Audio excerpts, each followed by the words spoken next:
നെയ്യാറ്റിൻകരയിലെ സമാധി വിവാദത്തിൽ ഗോപൻ സ്വാമി എന്ന മണിയന്റെ മൃതദേഹം വീണ്ടും സംസ്കരിച്ചു. മോർച്ചറിയിൽ നിന്ന് ബന്ധുക്കളും നാട്ടുകാരും ഏറ്റുവാങ്ങിയ മൃതദേഹം നാമജപയാത്രയായി വീട്ടിലെത്തിച്ചു. തുടർന്ന് മഹാസമാധി എന്ന പേരിലായിരുന്നു സംസ്കാര ചടങ്ങുകൾ. ഇന്നലെ പോസ്റ്റ്മോർട്ടത്തിന് ശേഷം ബന്ധുക്കൾക്ക് വിട്ടു നൽകിയ ഭൌതികദേഹം നെയ്യാറ്റിൻകരയിലെ ആശുപത്രി മോർച്ചറിയിലാണ് സൂക്ഷിച്ചിരുന്നത്. ഉച്ചയോടെ ബന്ധുക്കളും വിവിധ സംഘടനാ നേതാക്കളും ചേർന്ന് ഭൌതികദേഹം ഏറ്റുവാങ്ങി പിന്നെ ജപയാത്രയായി വീട്ടിലേക്ക്.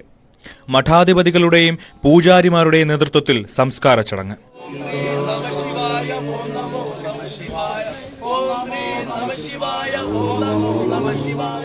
ബന്ധുക്കളുമായി കൂടിയാലോചിച്ച ശേഷം സമാധി സ്ഥലത്ത് ഭാവി കാര്യങ്ങൾ തീരുമാനിക്കുമെന്നാണ് സംഘടനാ നേതാക്കൾ പറയുന്നത്. ഇത് കഴിഞ്ഞിട്ട് എല്ലാവരും കൂടി ഒരു കമ്മിറ്റി എടുത്തിട്ട് എന്ത് ചെയ്യാൻ കഴിയുമെന്നുള്ളത് നോക്കാം. വിശദമായ പോസ്റ്റ്മോർട്ടം റിപ്പോർട്ട് ലഭിച്ച ശേഷം അന്വേഷണവുമായി മുന്നോട്ടു പോകാനാണ് പോലീസിന്റെ തീരുമാനം. ആന്തരികാവയവങ്ങളുടെ പരിശോധനാ ഫലവും പ്രധാനമാണ്. ന്യൂസ് 18 തിരുവനന്തപുരം.